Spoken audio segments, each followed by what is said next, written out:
Welcome to Grief is the New Normal. I'm Dr. Heather Taylor, a licensed psychologist and grief specialist, here to help change the conversation about grief and build community and connection while we all adjust to this new normal we are living in. This podcast is for you if you are grieving or if you are supporting someone in a season of grief. I'm glad you're here. Welcome, everyone. I am really excited for today's guest. Joining us is Hannah Allen. Hannah and I have actually known each other for about 7 years. We were in a group practice together and have just stayed friends after, which, you know, when you go through something intense, you kind of stay connected to those people. So Hannah, welcome. Thanks for being here today. Thank you for having me. It's been a long time. It's been an awesome journey, you know, watching you grow and thrive in your practice. And it's just been a blessing seeing your knowledge of grief explode too. So I'm really honored to be here. Thank you. Yeah. Well, Hannah, do you want to introduce a little bit about yourself, your titles, your projects, all the letters, all the things? So yeah, like Heather said, I'm Hannah Allen. I am a licensed therapist in the state of Washington. Right now, I am working providing coaching as an ADHD coach. So over the course of my work, I specialized in ADHD, and my personal interest and focus is in the emotional and social aspects of ADHD. We've got lots of awesome colleagues for more of the executive dysfunction type stuff. So a lot of what I do is work with clients on the interpersonal and intrapersonal stuff, identity, relationships, emotional spirals, rejection sensitivity, criticism, comparison, you name it, you know, all that stuff. I primarily work with executives and high performing professional ADHDers. So a lot of us are chronic maskers. A lot of us are perfectionists. A lot of us, you know, we people please, all that kind of stuff. So how that shows up in the boardroom, how that shows up inter-office, and then how that then shows up at home too, because it doesn't just stop there and the effects of that follow us home. So that's what I'm doing now. So I have Allen Therapeutics. That's my ADHD coaching business. I work with individuals. I do small group coaching and corporate contracts. And then I just started a new venture called Her Aligned Mind. And that is it's a virtual membership mentorship space. And that is specific for women who are in their midlife looking for realignment. So I look up, I've built my career, I have my family, or I have built a career without family. That's a perfectly wonderful choice too. And I am feeling like, okay, I've been focused on security and building that foundation. And now something just feels unfulfilled. Maybe I feel like I want more, whatever that means. Maybe it means I've evolved in my identity or personhood, values, priorities, and I've been so focused on building my life that I need to address that. So yeah, that's what I'm doing these days. just that. A couple of small things. A couple things. You're just wow, very impressive. And I'm so excited about Her Aligned Mind. I think that's such a need these days. Totally. I think especially in this post-COVID space, you know, so many of us are just starting to look up for the first time. And it's like, oh, is this the life I pictured for myself? Is this what I wanted? Is this what I needed? Like who am I now? And I know you've shared a little bit that you had a late stage diagnosed ADHD as well, and it felt like your life imploded. And do you feel comfortable walking us through that chapter a bit? Like absolutely what grief looked like for you and how it cracked open this new understanding of yourself? Oh boy, did it ever. As it does for so many of us. So yeah, it was 2017. My life had literally hit its peak. What life was wonderful. I got married in 2016. Things were really beautiful in my life at that time. And then 2017, it all came down and kind of imploded, and not in my marriage. Let me make that clear. That's been a wonderful safe space, but the rest of my life kind of imploded. And it just, like a lot of high performing ADHDers that don't know they're masking, the balls just started falling. And I mean, I was doing all the things. I was in leadership in my master's degree program for the Honor Society as the president there. I had my own side private practice. There was just a lot, right, going on. And the stress and the symptoms, as we want to call them, that come with grief just really started to catch up with me. So brain fog, cognitive organization, emotional turbulence, fatigue, the fatigue. I just couldn't do it. And so I stepped down from a lot of those leadership positions. I reduced my client intake load. I socially withdrew like crazy because I was exhausted and burned out. And I ended up going to a referral therapist, therapists that work closely with our graduate training program. And I sat down with her and told her all about what was imploding. And I said, and by the way, as an ADHDer might, I've also read a lot about ADHD in my program, and I think I might have ADHD. And she looked at me and goes, so I can tell by the way that you're talking, that's probably true, but we'll get into it, which I've now heard working with clients that their practitioners have said that numerous times. And so I think I'm in good company there.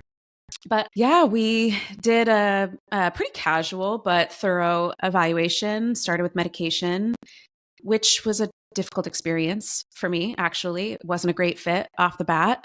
So for those of you who do have some challenges there, you're not alone. I've been there, and you'll either find the right fit or you'll find the right process for you.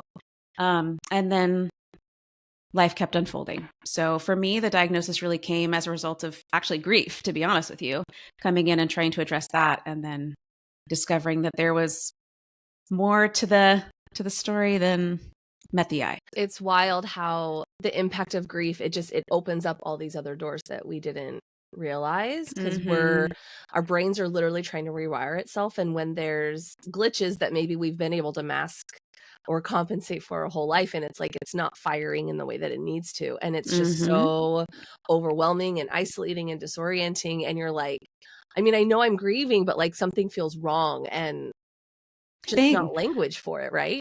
Totally. Well, and I think like at the time, I mean, I would never have said I'm grieving. I would have said like, in the hyper intellectualization of an ADHD, I would have said like, well, I know there's grief involved, but I never would have said like, I'm grieving. I was pissed, right? Like I was angry. I was exhausted and angry. Like it was not the feelings of grief that I think a lot of us, even who like have talked about it a lot with clients or patients or whatever, the je ne sais quoi of grief, like it's just a different experience. And so viscerally, I wasn't connecting that with grief. I was just connecting it with, I got to keep going no matter what, which like is such a grief response. I would have just been like, Heather, I'm pissed. Let's keep going. Well, and I think that's why, it's at least part of my work is that imperativeness of grief education in understanding grief is more than just being sad. And and it can happen as a result more than just like a death related loss. There's all of these other losses that can evoke these grief responses. Absolutely. So I think it's so important that we keep having these conversations. So it's like, yeah, you can name that you're mad. You can name that I'm just going to keep going and doing, which is also a grief response. It's just more of an instrumental grief response versus an intuitive grief response. And like, how do we bridge those conversations? How do we start? Anyway, I don't need to get so boxy with you, but no. I think you're right. And I think you touch on something that's really important, right? Like a lot of times with clients, even today, in my ADHD coaching work and life coaching work, I talk a lot about non-death related losses, and how even in our training programs as therapists, we talk a lot about the difficulty of non-death related losses, and how sometimes, not to minimize bereavement and death-based loss, but sometimes non-death loss can be just as, if not more complicated in some circumstances, because you're living alongside those grief experiences. You're living alongside that loss, and it's chronic. Especially in my case, it was something that didn't go away, didn't stop. Something didn't happen, and then I lived my life ongoing. The grief kept occurring. So that grief experience not only continues, but it compounds. Absolutely. So yeah, I think you bring up a really important point that it just doesn't get talked about enough. And there really isn't space for that in society and culture. Yeah. Well, and I'm sure you can resonate with this. I resonate with this, being diagnosed late stage, like in your 30s, it meant unlearning a lifetime of narratives. I was diagnosed about 2.5 years ago when we started going through the diagnostic process for my son. I'm like, hey, there's a family component. And I was like, oh, that's not me. And then I talked with my therapist, and she's like, I think we need to have a conversation. And I was like, what? But, it's like you end up grieving the narrative that you had your entire life beforehand. And also, oh my gosh, it totally just shifted down. So it's like watching a story all the way through a different lens. Like you're watching your life on replay, and it's like, oh, I can see it there, and I can see it there, and I can see it there. And it's like all of these aspects of self that you thought were so core or just part of you. It's like with that ADHD lens, it's so different. And there's grief there. So I guess I'm curious, being later diagnosed, how did that grieving the former version of yourself, like, and who you thought you were going to be, how did that shape the professional path you're on now? Entirely. Mic drop. Wow, it's a huge question. Sorry. No, it's a great question. It's a great question because it comes up all the time, right? Like I think this is a common question. At least the first part of your question is really common in these conversations. Like the grief of what I didn't know, right? How does the grief of what I didn't know shape who I am today? And I guess what is so challenging for me about that, not challenging, but interesting for me about that question is that I don't resonate with it a lot. I know a lot of my clients do, and we talk about that a lot. And I have a lot of intellectual sympathy and understanding and empathy for that in my own ways. But I think for me, it didn't change. It didn't bring a retrospective grief. It just was kind of like, okay, yeah, that makes sense. Now, what does that mean? Because I think for me, like, I've always been deeply existential and philosophical. So everything is just a human experience, right? And put the labels on it that you want. The reality is that it's still me just showing up as a human. It's still you as the client showing up as a human being. And those labels are helpful to help us understand now moving forward so that we can integrate that into what do I do? How do I dissociate that from my identity? Because things like rejection sensitivity, dysphoria, right? One of the hardest parts of ADHD is not my identity. It's not who I am, right? So those things are helpful now. Yeah. But in terms of the retrospective grief, I know that that's a big part for a lot of people. And I have a lot of grace for that. I think for me, the bigger piece was, I grew up in an undiagnosed neurodiverse family. So it was more the grief of, I think, the context that like, that's what makes things really hard sometimes. That's why these people have huge hearts, good people, and we have big emotions, and we have a hard time with communication and fill in the blank other challenges that we have. So I think that's probably closer to my own experience.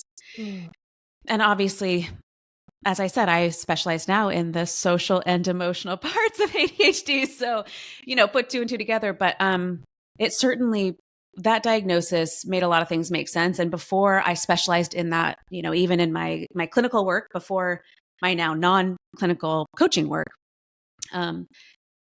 seeing that, understanding it and learning about it for myself, and then sitting with my patients at that time and being like, so have you ever wondered about, and just starting to see it more and more, those pieces starting to make sense. And when patients back then did identify or did have a diagnosis or did wonder, and we got to use the we language of, we experience this, we go through this, we do have these are common things, that it's not just you, it's not an isolated thing, it's not just who you are, not a weirdo. That was really transformational for them and for me too, of course. So that led now to fully diving in as a certified ADHD coach and expert, and committing time fully in my coaching work to that space. Amazing. Yeah. So then, in being on a grief podcast, for folks with ADHD, grief can hit differently, right? And we talked a little bit about that with your personal experience. Yep. What are some of the lesser known ways that grief disrupts executive function, and how does that compound with existing ADHD challenges like working memory, attention regulation, decision fatigue? The challenge of that question is that it's subjective, right? So I can say it's going to be different in everybody. Yeah. So expect a unique experience, for one. Expect that your experience is not going to look like anybody else's. So when you go online and you're looking for resources of what am I experiencing, or how do I fix it, which is always the big question. you'll find camaraderie. You'll find people that are talking about fatigue. It's a huge one. You'll hear people talking about cognitive fog, right? Brain fog, walking around, feeling like I'm in a cloud, having no sense of time, right? Even outside of hyperfixation, it could just be dissociation in grief. And I look up and I've just been staring at my couch cushions for 2 hours. It could also be cognitive rest. Sometimes that dissociation is just cognitive rest. Yeah. I'm taking a break. I'm checking out. It could be sadness and deep existential questions and the heaviness that can come with that. Sometimes it's emotional turbulence. Sometimes it's like challenges with authority. Sometimes it's like pushing back and trying to I talk a lot about this with clients because I think for a lot of the clients that I work with, being people who show up in a lot of leadership positions and have had to push in their life, and a lot of them have deep survival backgrounds, it shows up like that. It shows up like pushing back. It shows up like standing my ground. And so we talk a lot about it's normal in grief, it's normal in trauma, it's normal as an ADHDer to try to regain a sense of control. Sometimes, albeit very subconsciously, in whatever way you can. So I think those are some of the really common ones that show up, especially in the population that I work with, and particularly, in my own story too. Absolutely. I hope that answers your question. No, it's great. It's great. I ask the questions, but not because I know what the answer is going to be. Absolutely. Again, we're just dialoguing here. It's great. So then, that's a little bit about like the cognitive piece. Yeah. And you specialize in the emotional and social sides of ADHD. So what do you see most often when your clients experience grief or trauma, especially in terms of rejection sensitivity, overthinking, and even emotional flooding? Yeah, all of it. All of it times a million trillion. I think the thing about being human is that all of us are going to experience all those things. So there is that. It doesn't matter if you identify as being neurodivergent, ADHD, maybe you carry ADD as your label. Maybe it's, some spectrum of autism, right? Or somewhere on the spectrum. But I think it's important to remember that like all of that is part of being a human being. We all experience some form of rejection sensitivity. We all experience all that stuff. But what it means to be ADHD and have that intersect with experiences of trauma and grief is like, imagine lighting a campfire, right? And it's like manageable. And then someone comes and just dumps the entire bottle of lighter fluid on it. It just explodes, right? Yeah. And it's hot and it's ragey and it's just really intense, right? And so that's what it really, I think, means to have those things intersect, because the truth is like it just lights everything on fire. Like it just ramps up your experience of it. So that can mean the intensity of how I'm reacting to experiences of perceived rejection. It might not be that was the person's intention, but my perception was that I was being rejected or negatively evaluated, judged, right?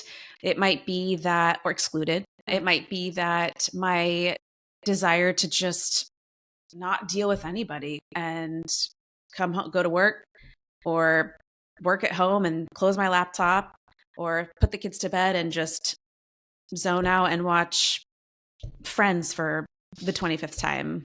Not that I ever did that, but and not talk to anybody. Like those are really common social and emotional responses to that intersection. It could be that I reach out and I'm desperately trying to find connection and find a sense of stability and security through my friendships, through my familial relationships, through my relationships at church or my faith or whatever it is. That's often the other side of it, is that people don't realize that I am trying to reach out, because maybe the way that I do that shows up differently. Maybe that shows up through sending funny memes to my friends or people that I love. Maybe that shows up as sending a gift or asking what I can do for them, when in reality, that's me trying to connect. And I might not even realize that too, and have a sense of stability and a sense of direction of how to keep navigating my life. So I think the challenge with that question is that like it just can show up in so many nuanced ways, that I think if you know that you're going through experiences of grief, if you know that you've experienced trauma and you identify as being neurodiverse, yes, I guess is the long and short, like what you're experiencing is how it shows up socially and emotionally.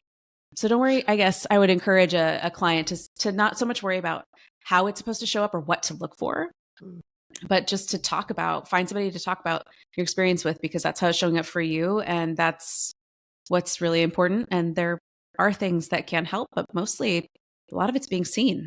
Yeah. And connecting to somebody else and normalizing that and bringing that into the daylight. I think that all of that resonates so deeply.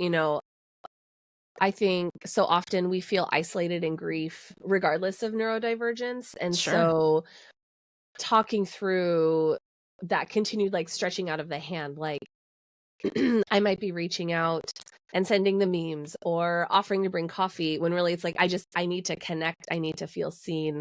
I need to feel less alone in this. And it's not that we need someone to fix or rescue us from the grief, because that's not how it is. It's adjusting to that new normal, this new way of being, this new way of existing, whether it's a death related or a non-death related loss. And there's just complicated feelings there, and feeling less alone in it is the biggest part. Like, we just need people to be with us, not necessarily do anything. Sometimes doing can be helpful, but more often than not, it's just reducing that isolation, that loneliness, and that sense of connection. I think just that resonated quite strongly. Yeah. Well, and I think like one of the things that you're speaking to beautifully is that sense of disconnection, right? That's why we're looking for connection.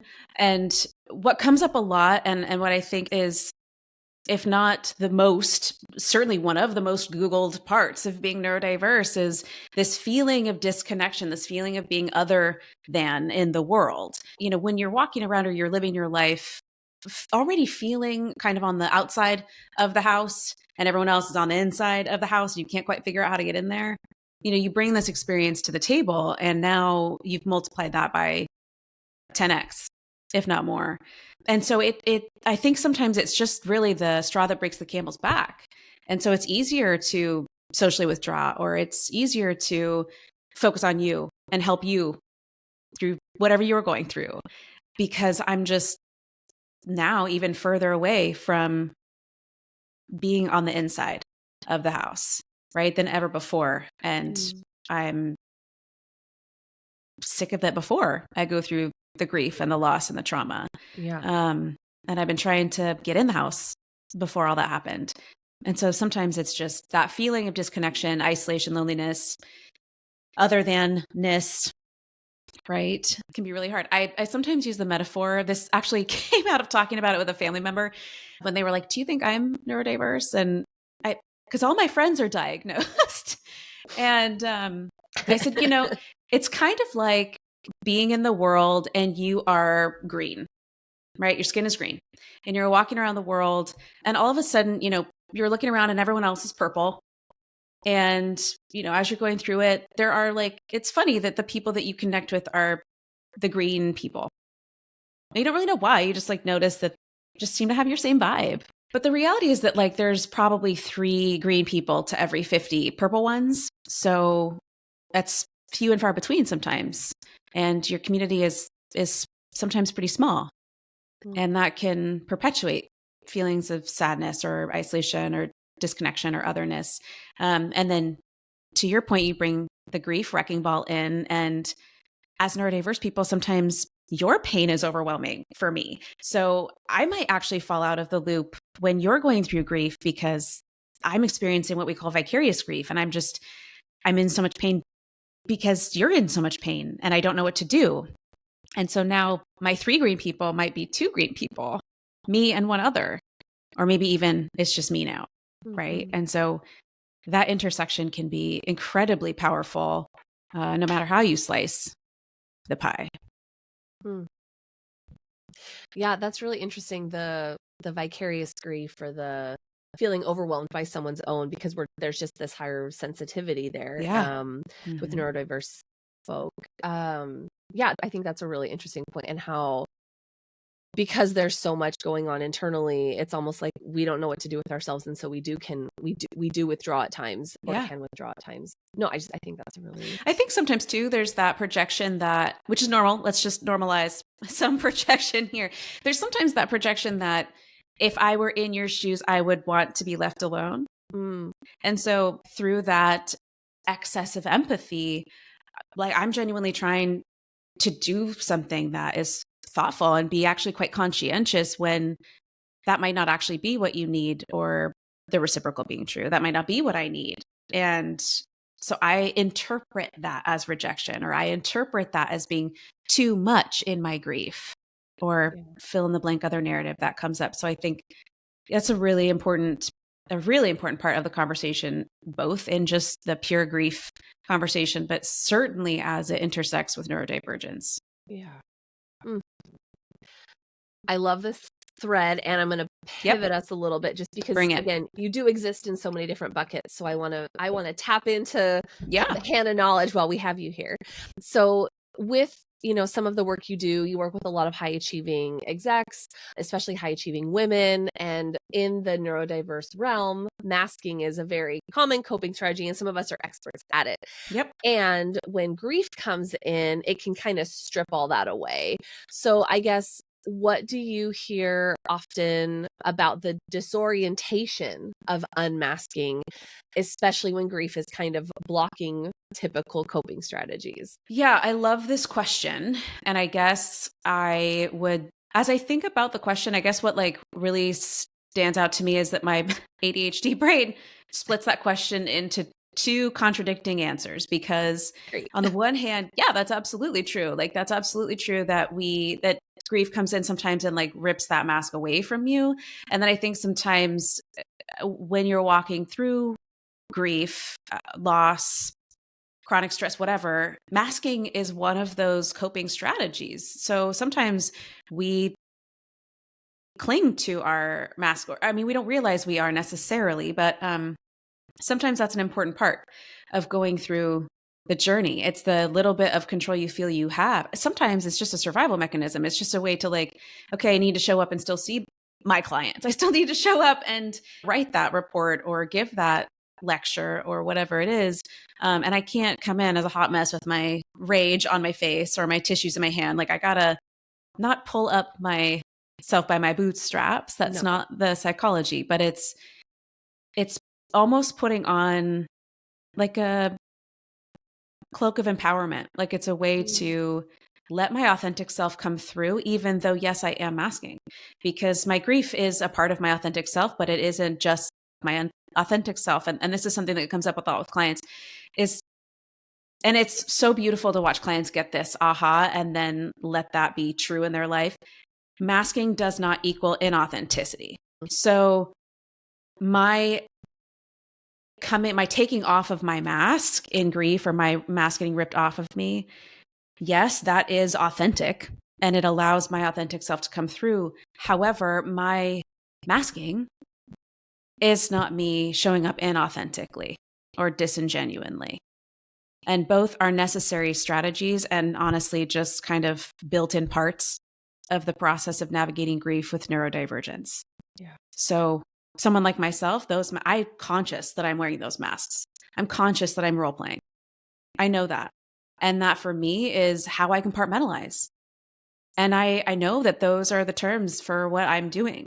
And that's an intentional process. And that helps me. But, that's the flavor of neurodivergence that shows up for me. My partner, exact opposite. He's got to have a space, maybe not at work, but at least at home. He's got to have, or with friendships and safe places, family members, that mask is on the shelf. It's in the closet and it just comes out. And that's great. He needs to sit there with that, and sometimes doesn't even have choice in that. So I think the long and the short to answer your question is that it's both. Yeah. I love that. I actually wrote that down. Masking does not equal inauthenticity. Because I think for some of us, it's a way to have control. It's a way to cope. I even talk about with clients, coming up with music playlists for the ride into work, or I know so many of us telecommute in our homes now. And so it's kind of okay, what's your song or two you're going to listen to at the start of your workday to kind of mask up. That's so right. Mm-hmm. And then at the end of the day, what are the two songs that are going to help you kind of demask and not have to have it all together, but you can make space for your grief to breathe.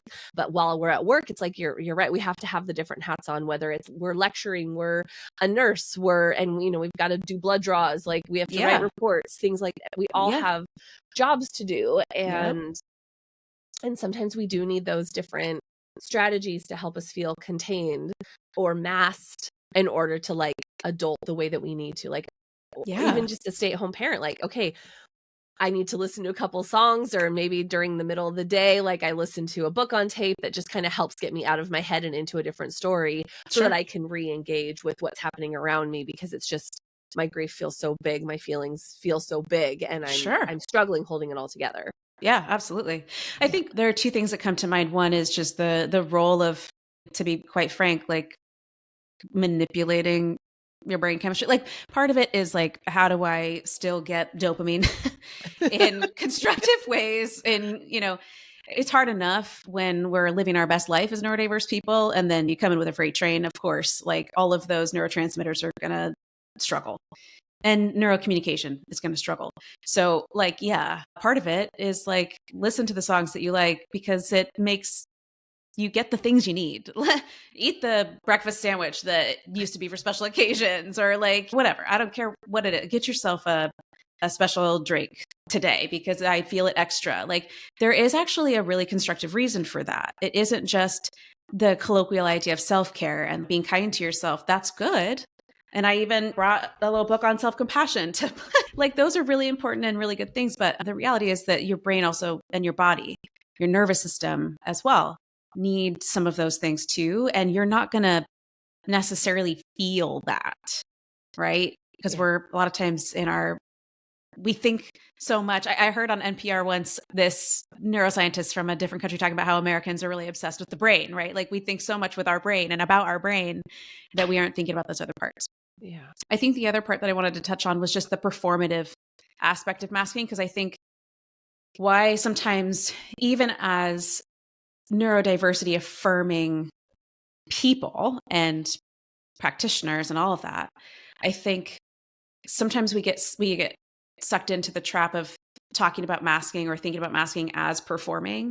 And I just want to clarify that, like, in this way that you and I are talking about it, this is a survival mechanism, because if I'm going through an implosion of some kind in my life that I'm trying to navigate, that not only is the sense of normalcy a security requirement, but knowing that my livelihood is not at risk as a result of that is an important part of continuing to communicate to my brain and my body that I am safe and that we are secure.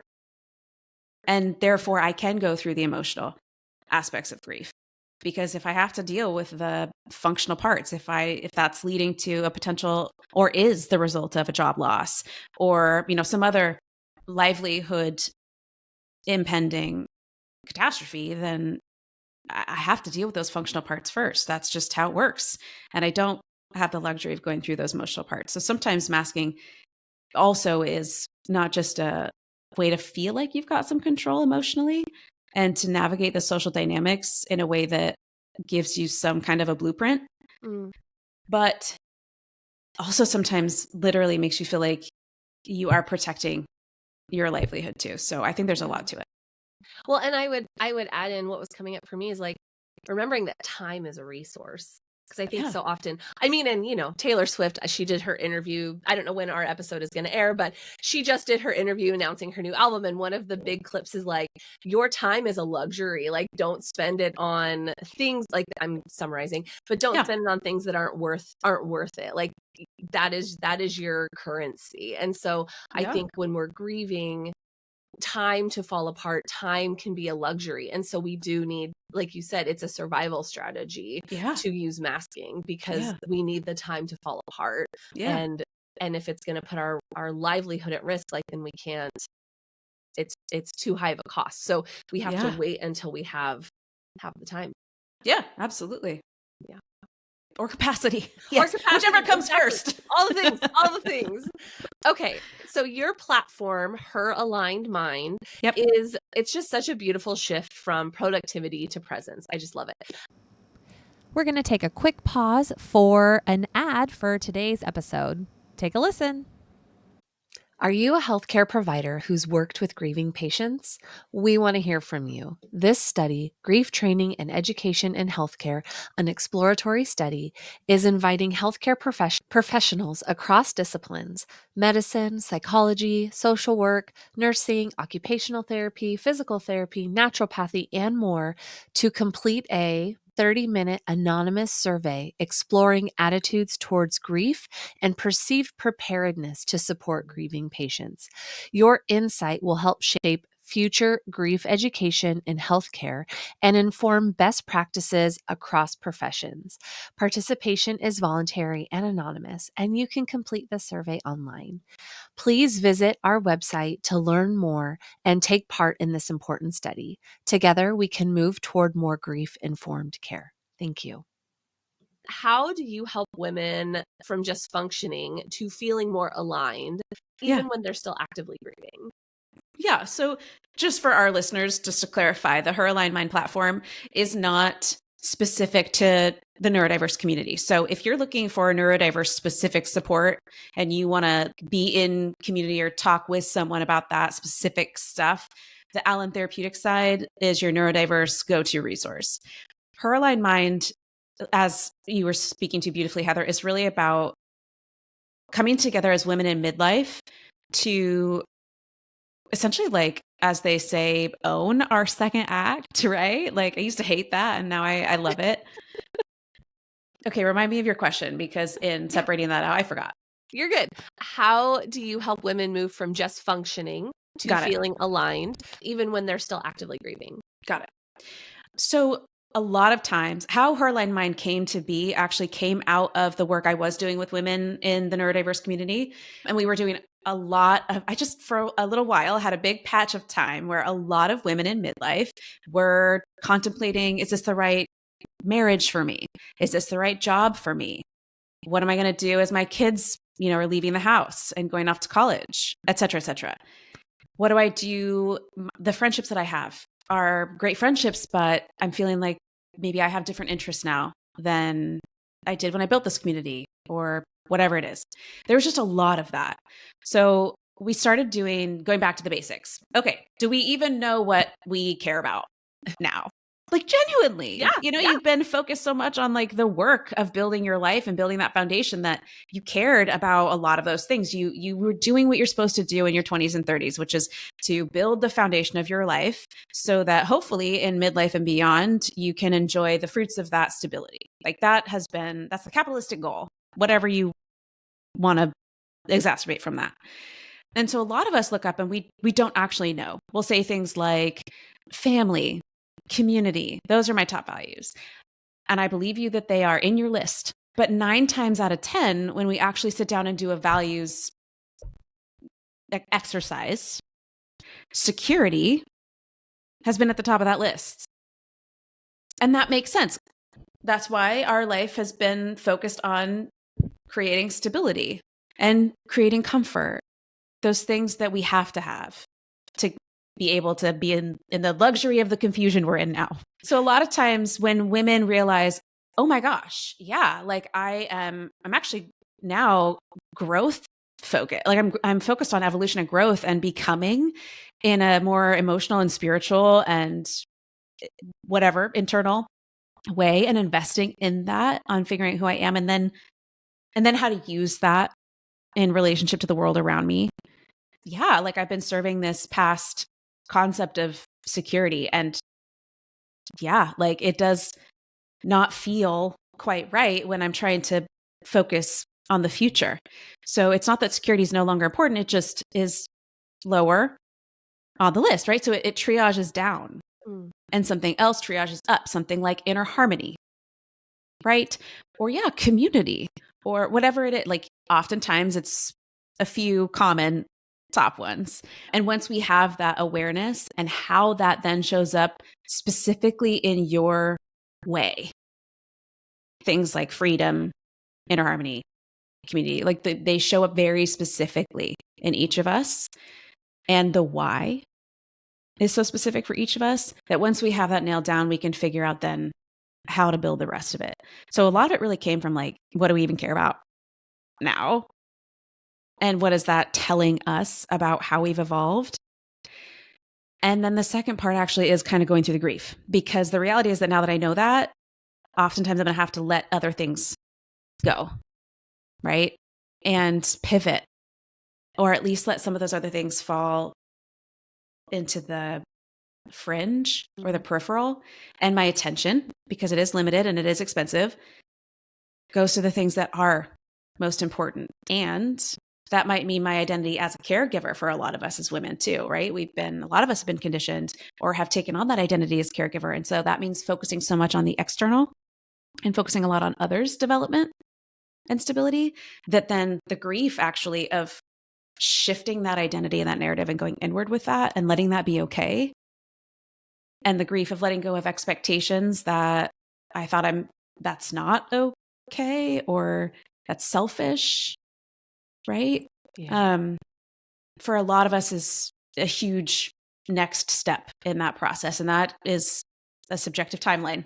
Can't tell you how long that's going to take, but I can tell you we all have to go through it before we can get to step 3, which is then the fun part, if you will, of then figuring out and building a life that is aligned with what's important to you now. Okay. The roles and the identity and the reality of who you have evolved to become, and then who you're evolving to become, because that doesn't stop. Yeah. I love that. It's kind of like doing values checks. I think that's so right. Like in certain seasons, each decade's kind of like its own book in your story, right? And what was the theme of that 20s? What was the theme of the 30s? What's the theme you want in 40s, in 50s, like wherever you're at in your timeline? And I think we assume that those values don't change, and they do. So I think giving permission for that, grieving what was versus who you are now versus what you want moving forward, I think that's a really important sequence to go through. It's such a great invitation to be curious about our evolving nature, and that our needs and wants and desires do change over time. And that's not a bad thing. That's just part of being human. Yeah. And I think when I do work with women, let's say, who have like a really strong relationship with their faith or their cultural community and their cultural background, a lot of times there's a struggle to accept that there's just a struggle around like prioritization of values, because it's hard sometimes to reconcile. Oh, I guess let me put it this way. It's hard sometimes to separate, like, I do have my core values, and some of those core values are unchanging. Like, that is true. So if you're feeling right now resistance to this conversation because you're like, no, I know my values, they've been the same since I was 6 years old. Like, great. That is true. You're connected to your core values, and that makes a lot of sense. And that's huge in understanding your core sense of self, your identity, and the parts of you that don't evolve as we grow and develop. Like, there are parts of us that don't, and that's real. And then there's, I talk about it with clients as values priorities. So those can still be your values, right? They're still in your backpack. Yeah. But the ones that you're pulling out to be your compass right now might still have some of those or one or two of those, but there are values priorities that unconsciously have moved to the top of the list and are having a direct impact either in feeling like you are free and you are the version of yourself that you aspire to become, that you envision for yourself, that you dream about. And sometimes there are ones that are impeding that. And they're beautiful and they serve an important purpose. And we need to honor that and thank them for their time and the service that they've done in getting us to where we are, and allow the other values to be prioritized. And that's simply all it is a reprioritization. Doesn't mean that you've radically changed. Love that idea of the values backpack, and that, like, yes, there are parts of ourselves, maybe, like you said, faith or family value, things like that, that are core to who you are. Absolutely. And there's other values or beliefs or priorities we've picked up along the way. And they're just they want to turn out of the backpack. They're fighting for space and want to be seen and recognized and supported in maybe the way that your core sense of self has come along on all the adventures already. That in your values backpack. I love that. Absolutely. And they have to be seen. Like, I think that the reality of this is that you always have choice, right? One of the options is you don't have to do anything. But if you're not happy Like if it doesn't feel right, if you're feeling not in, my words are alignment. That don't have to be your word. You could say, I feel crummy. I feel stuck. I feel weird. I feel unhappy, unfulfilled, whatever. I don't feel like myself. Those are common euphemisms for that. But most of the time, we don't want to stay there. We want to feel free. It's part of being human, right? We've been fighting for that forever and ever. So I think part of it for me is just helping people realize, and helping myself honestly remember, to be very real with you guys. Like, I have to remember that I don't have choice in that. Like, I don't have choice that I'm an evolving being. I don't have choice that it's just a part of growing. Like the trees don't have choice of growth. Like they're not like, I think I'm going to grow to, 41 feet. No, that's not enough. Let's do 43. Like they just grow based on the resources that they have. Right. And the same is true for us. So that in and of itself is very freeing in terms of the responsibility that I have about whether or not I'm abandoning certain values that are supposed to be important to me, or roles that I'm supposed to fill, or I'm being told or conditioned that I'm supposed to fill. We have to honor that is a very difficult process of letting go of all that. And the truth is, like, this evolutionary process is not one that you chose. It's part of a reflection of you being alive and having lived a life that impacted you. Yeah. That's great. So just awareness of time. Yes, ma'am. You have a couple resources that you had wanted to share. So you have a most commonly downloaded resource about breaking free from people pleasing. How does people pleasing impact how grief gets processed or pushed aside, especially for neurodivergent women? Yeah. I mean, it goes back to our conversation around masking, a lot of it. It's a huge intersection. I guess there's 77 thoughts simultaneously going through my ADHD brain about this. I guess to bullet point them, like part of it is control. Like, I guess when grief hits like a freight train like this, if I'm not expecting even if I am expecting these losses and this grief experience, most of the time we're not going to choose that. That wasn't something that we would have written in our bestseller about our life. So part of it is regaining control. So one of the choices that I have in my life in the context of this very difficult experience is whether or not what's a priority to you is going to be a priority to me. And given the context that I'm in my grief, I might not need to honor that. So my ability to say no might actually be a way of taking care of myself. It might be a way for me to exercise my autonomy, to have a semblance of control and security, which is essential to my will to move forward beyond this grief, to navigate this grief, and to feel like I'm not just this bumbling. I think I wrote in our notes together, like a bumbling tumbleweed, on the winds of grief and trauma and stress, right? So sometimes saying no can be a really empowering way of doing that. So not people pleasing, right? But sometimes, like, it's okay to honor too that sometimes the reality is that we will, quote, go with the flow because life is hard enough right now. So sometimes I will lean into that because that's just easier right now than holding my boundaries. Or, whatever language we want to use around that. And that's okay too. And again, these are not chronic states. These are not states that we want to stay in permanently, of course. They're expressions of the context that we're in. They're expressions of this grief complexity. So that context is essential as you kind of hear me say those things, because I'm not advocating that unbridled people pleasing or unbridled rebellion is a healthy place to stay. It's not. Yeah. But they're realities sometimes of our grief. First and foremost, I think in terms of like, what do you want to think about when you're navigating that question of people pleasing or other euphemisms that you might use? One is just, how do you take good care of yourself?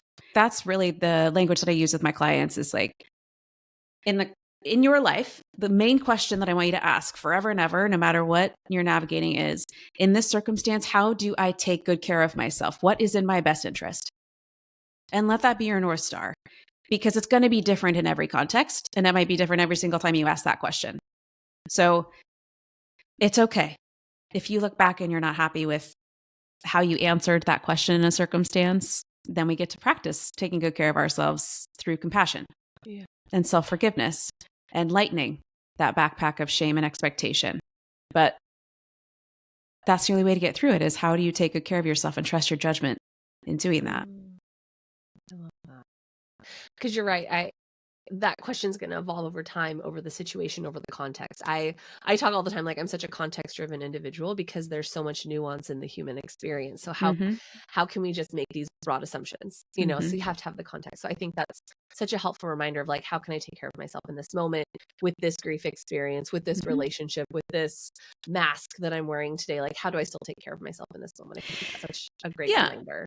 And I think, I'm sure a lot of us neurodiverse people are, our eyes are probably twitching right now, being like, just give me the tips, give me the tip. Like, we just, we want the fix. And I get that. And, there are those resources out there, go download the handout. But, in the show notes, folks, I'm linking it in the show notes. There you go. See, one click, easy peasy. But I think too, we also have to remember that sometimes people pleasing is, again, an expression of that desire to connect and feeling outside of the house.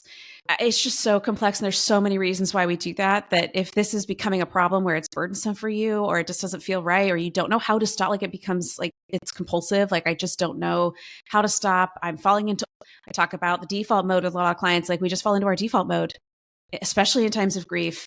That's where a coach or someone like Heather can be really helpful, because we need to figure out, okay, what's behind why we're doing this? Not just how do I stop it? And what's the script to say when I don't want to people please anymore?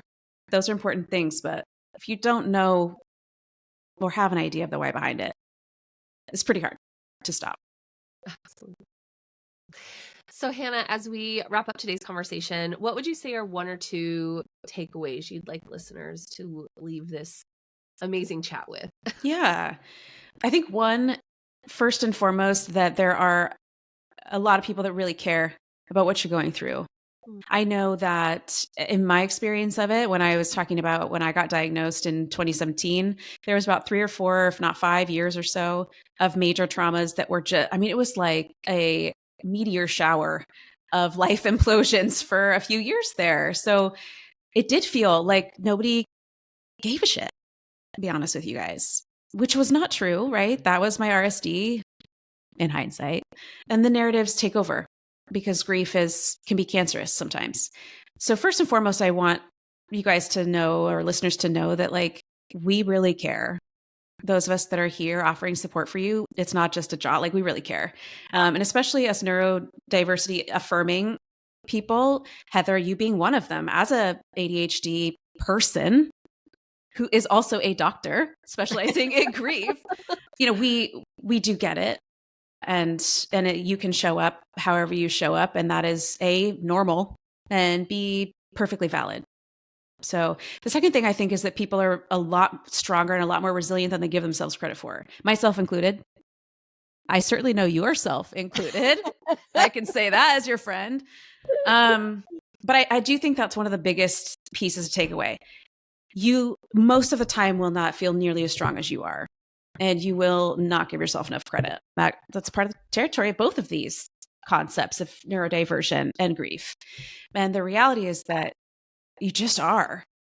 You just are. And it's okay not to feel that right now. It's okay not to internalize that as your own narrative and identity. Like, I can hold that for you, and I'm happy to. And I promise you that I will show you that over time. That's what other people that are in your inner circle are there to do. They're there to hold that space for you and give it back to you when you're able to hold that for yourself. And I guess the last thing is just that this isn't the end. Like, you're not in the end of your story. So if you are experiencing grief, like, this isn't the end. And I know that comes up a lot in grief conversations, but it's an important part to reiterate, because it really does feel, and especially for us neurodiverse people, our emotions can feel very permanent. And it feels like these circumstances are never going to end, or I'm going to be in this place of exhaustion and burnout forever, or I'm, quote, never going to feel like myself again, which is actually true. Like, you're not going to feel like the old version of you again, because this is an integrated part of who you are now. So it's discovering, who am I now, and who am I becoming, right? That aspirational self that I talked about earlier, that you are moving forward, even if you're sitting still. So I guess those are the, off the top of my head, takeaways. Hey, those are great. Those are fabulous. Thank you. Yeah. Well, Hannah, it has been so lovely getting to have you as a guest on the show. And if listeners are interested in connecting with you, following along with your work, what's the best way to connect with you? And do you have any projects you want to promote today? Yeah. Actually, Heather and I are doing a masterclass on the 28th. I think it's at 5 p.m. virtually, if I remember correctly, to previous conversation we had. And we're going to be talking about all this stuff. So if this is resonating and you want to come with your questions, you can catch us live in one place at one time and bring your heavy hitting questions. We want to hear them. And, to also learn a little bit more about the nuances of this stuff, some of the science behind it, as well as the tips and tricks for those of us that love those. And just I maybe feel less alone for an hour is another good reason to come. So I would say the masterclass on the 28th, you can find that on my website, allentherapeutics.com, and you can register right now, today, and reserve your seat. It is limited. So I would encourage you, if you want to register now. And then small group coaching. So ADHD women, small group coaching starts up again September 9th. So enrollment's open right now. So if any of this is registering for you, enrollment is open. Same thing. You can go to my website. You can, wherever you see my face, you can reach out and I'll connect with you. But allentherapeutics.com, you can buy your seat or you can send me an email and let me know you're interested. Yeah. I guess you could find me. The other half of that question is allentherapeutics.com. Yes, that's my website. The Her Aligned Mind community she's a baby. She's brand new. So if you are interested in kind of being on the ground floor and being a founding member of Her Aligned Mind, you can go to heralignedmind.com and get started. You can also shoot me an email, heralignedmind@gmail.com, allentherapeuticsllc@gmail.com. You can find me. And you're on the socials. And I'm on socials now. and don't judge me, y'all, because I'm new to social. So I have like one post or two posts, but it is me and it is real. So you can DM me, of course, on Instagram.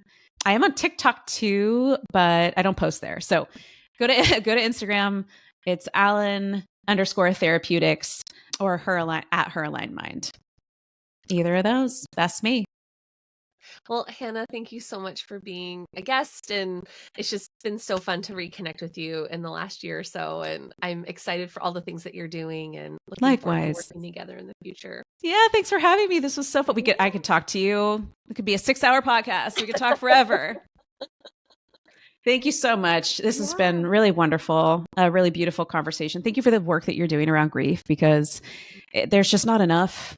There's just not enough, and we need more of it. And we need more neurodiverse people to be doing the grief work to help us neurodiverse people go through the grief work. So thank you for what you're doing. I really appreciate it. Genuinely. It's my honor to get to hold space for that. Listeners, thank you so much for tuning in. Remember to be kind to yourselves today and take care. We'll see you next time.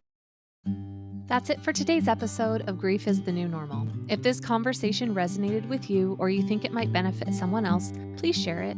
Sharing can open doors to healing, understanding, and normalizing these griefy conversations. If you're craving deeper insights or ongoing support, consider signing up for the Grief Gap newsletter. It's packed with resources, tips, and personal stories to help you navigate your grief journey. Visit the website www.griefisthenewnormal.com to subscribe. For those who prefer a more personal touch to their healing process, check out my grief journal, Authentically Unapologetic. It's designed to help you explore your grief on your own terms, with prompts and exercises that encourage reflection and growth. I'm Dr. Heather Taylor, and I look forward to our next meaningful conversation. Our soothing tunes are provided by the Datacorns. If you're interested in sharing your story, collaborating, or learning more, please email me at hello@griefisthenewnormal.com. You can also stream the episodes on YouTube for more engaging content. Until next time, keep exploring your grief with intention and support, remembering you don't have to do this alone.